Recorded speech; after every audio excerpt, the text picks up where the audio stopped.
Ross, what's up? You sick? You're always sick. Yeah, you just wanted to go home early, didn't you? Fucking so lazy. That's all right, I'll get it done on my own. I'll give Steph a call, all right? All right, enjoy your day off. Don't put your feet up too hard. See ya, mate. See ya.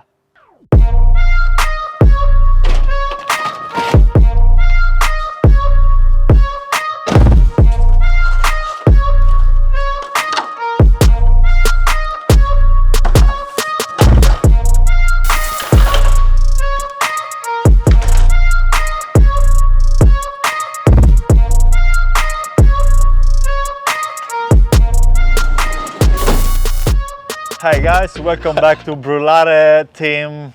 No. Okay. This is Stefano And James. And we are today in Highgate to do some electrical work to some of our clients. Today we're gonna just cover up Ross, which called in sick. Let's say he called in sick, but we're not sure if he's sick, right? Yeah, probably not.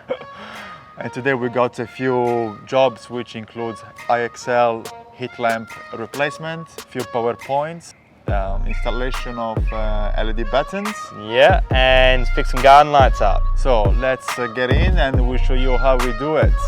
Come on.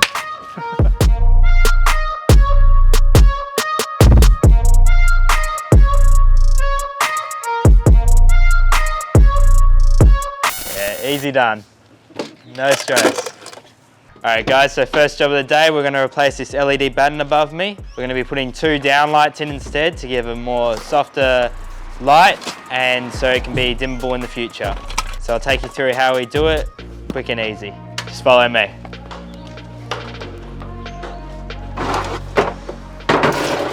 I said quick and easy, but not so quick and easy.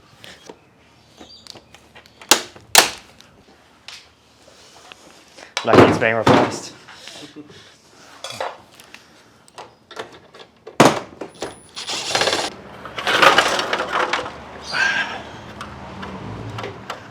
There we go. Got it.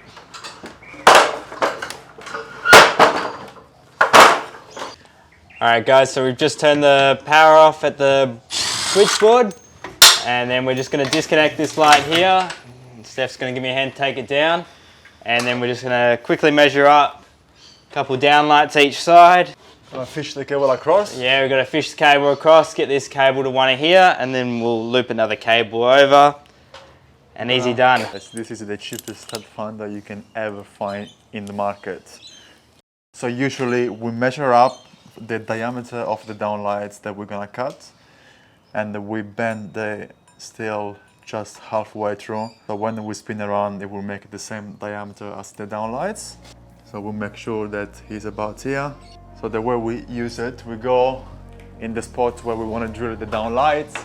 So we push this up, we twist it around. If it feels nice and free, that means we are free to go to drill through the ceiling. In this case, there is nothing between.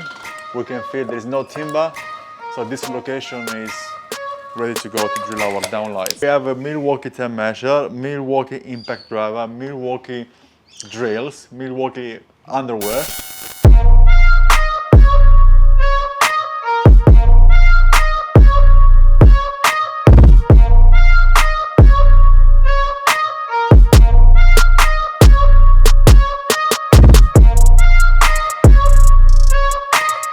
Yeah, it's the red. It's the red. It's always the red. Yeah, red makes it go faster, so. Yeah, it is. Ferrari. Yeah. Next step, we're gonna drill our hole for the LED downlights. We're gonna use this 92mm hole saw. It's brand new. I bought a couple of months ago for James. Hopefully it's gonna last until he's 85 years old. I don't know if I'll last till I'm 85 years old. That's it. Too easy. So me and Steph talked about it. We decided on the first hole. So we're just making sure that the second one's nice and in line so it looks perfect. So we're just going to measure straight to the wall. That's the one. That's the one. I'll pass the drill. Make a little mark. We use our dust collector, which is a beauty when it comes to cutting LED downlights. they collect all the dust within the cut and doesn't make as much mess. So I've just finished connecting off the plug base. Now I can easily just plug in my downlights straight away. Here we've got the Lucci downlights, which are also tricolored. So they can contain warm white, cool white and neutral white in the same fitting, making it for easy customization for depending on what the client is looking to achieve in their home, the type of look. I think it will keep it warm white. Yeah, so today we're just going to keep it warm white, but if they wanted, they could have that cooler white, if that's what they were looking for in this space. Warm white will suit today. Just clip it straight up, nice and flush look. We'll give it a bit of a wipe down because my hands are dirty. But apart from that, that's one downlight done. Smash out the next one.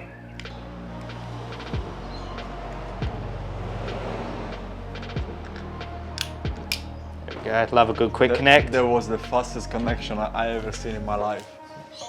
Unbelievable. The best. Milwaukee or me? Combined. Combined.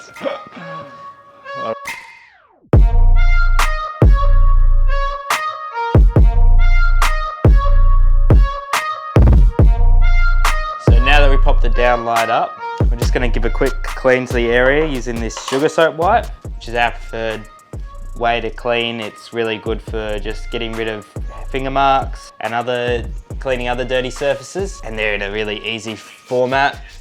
So we can just get rid of some of the dirt on the roof here, clean it up before we patch it. I'm just going to knock out the old fixings that were holding up the old batten that was here. So I just get my screwdriver and my pliers and simply just smash that up. Leaves us with a little hole, but we'll fix that real quick. From there, I've cleaned it.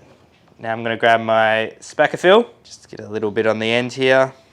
Don't want too much, or else it'd be a big clump. But this stuff's great just for filling quick, small holes. This way you can just fill it, and then if the client wishes to, they can come around and just quickly sand it back, and from there they can paint straight onto it. But here at Brillare, we like to at least fill the holes for them. That way they're not left with a ceiling that looks like Swiss cheese or something. Steph's much better at doing the patching than I am, but we'll give it a try. One day I might be as good as him. That's the Italian touch. Remember, we built the Colosseum, mate.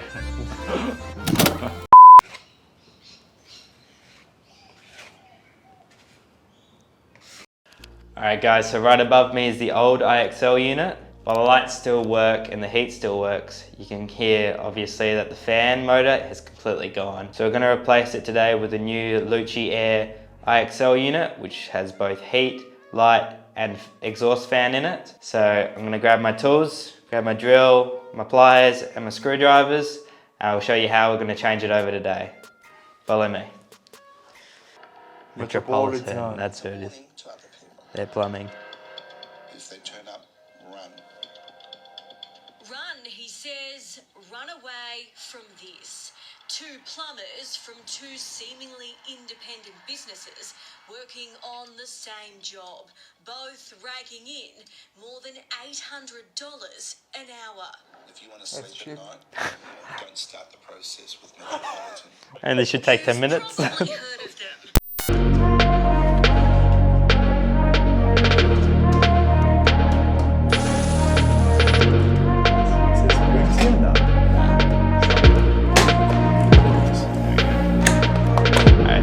Taken down the old unit. Steph's just given me a hand. We've noted down what cable was doing what, so we can make sure to hook it up straight away as it was. IXL units like this one, after a long amount of time, they gather up a heap of dust, as you can see along here from the exhaust fan, just because they are generally just sitting in the roof, exposed like this, minus obviously the connections. They're usually covered up, but after time they gather up a lot of dust and it really impacts how well they work. Clogs up the system, and like in this one, the exhaust fan's now gone. After time that happens, so we do recommend changing them every 3 to 5 years just to maintain a good quality of airflow, and obviously allows you to enjoy the product to its intended capabilities. Then, now that we've got that down, we're left with the hole in the roof. This is what is provided with the new one. So it gives the exact dimensions, cutout dimensions for the ceiling, so that we can pop it straight back up. So we're just going to pop that against the old hole and see how well it matches up. Hopefully, fingers crossed, it's perfect and we don't have to do any extra cutting. That's the ideal situation, but sometimes you got to do a little extra cutting just to get it in when you're retrofitting from old to new. So we'll go through that, hopefully, fingers crossed, it's perfect, and then we'll pop the new one up.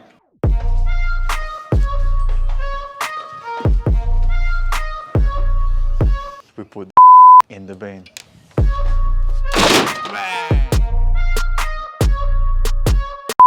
Putting the duct to the exhaust fan section of the IXL unit. So this duct generally is run outside to the top of the roof, and then that's where your extraction of the hot air goes. Hold it up. Yeah. So we hook this in just to make sure that the airflow is going to where it's meant to. That exhaust fan is doing exactly what the intended use of it is.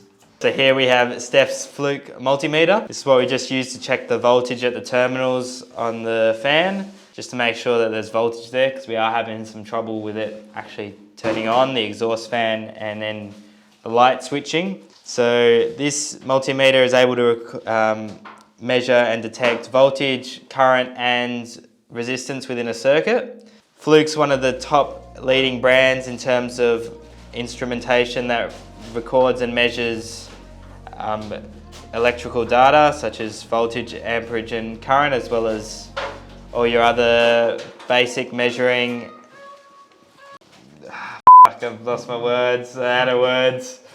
Just say Fluke is the best way. Fluke is the best.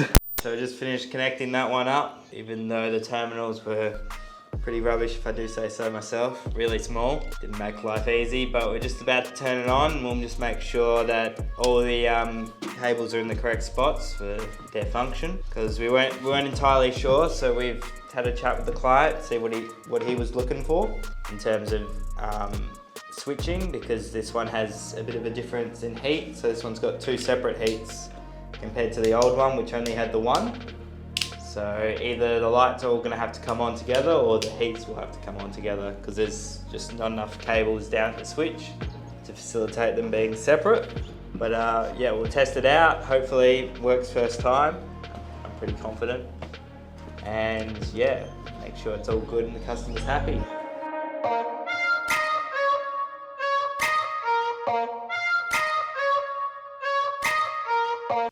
All good, Steph? So I was just up here in the roof, guys, just moving the motor around. It was just rattling on the existing duct already, so it was making too much noise. So I've just moved it over, so it's not too, it makes the noise of an exhaust fan, but it's not really annoying.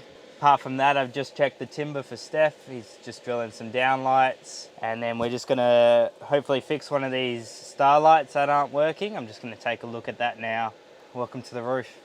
So I usually just wear a mask because 100% of the time roof space full of dust, full of insulation, and most of the times it leaves me coughing all day after getting out the roof, especially when you have to spend hours and hours up here.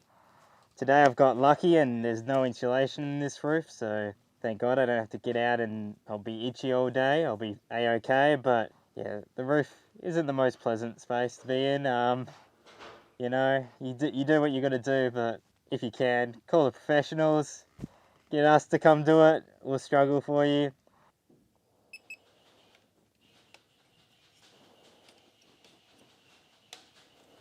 So here I was just testing the cable just to see if it was live using my Fluke volt stick. That's what it's called. It's a very basic tool. Simply just tells you if a cable's live. It'll make a noise. If it's dead, you obviously won't hear anything. It won't beep. Yeah, they're great for just making sure as a final test if a circuit's live or not before you work on it or make a cut or anything into a cable. But they're not exactly the most reliable, so it's not 100% accurate all the time, but it is a good indication for just a quick check. just to make sure cable is dead or alive.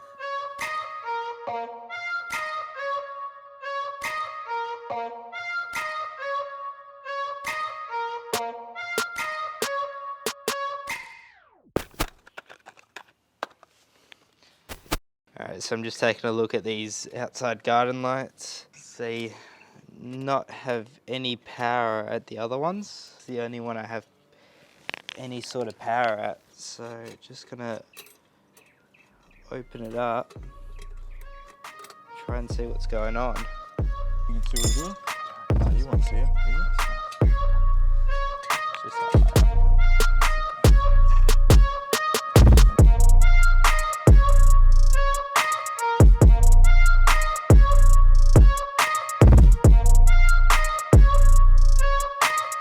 For the last part of the job, guys, we just came outside. The client had some concerns about their garden lighting. Said none of these lights were working at the time. We just run some quick tests just to make sure that the power was still all good to them. Nothing's happened underneath and there's been no damage to the wires, obviously. So it was a simple and easy fix. We just swapped over the globes that had blown and now they're looking just as great as they were the day they were installed. So that's it for this job, guys, for the first job of the day. I ask you to like, comment and subscribe down below, and it's been James and Stefano from Brillare, and I look forward to seeing you on the next job. Catch you guys.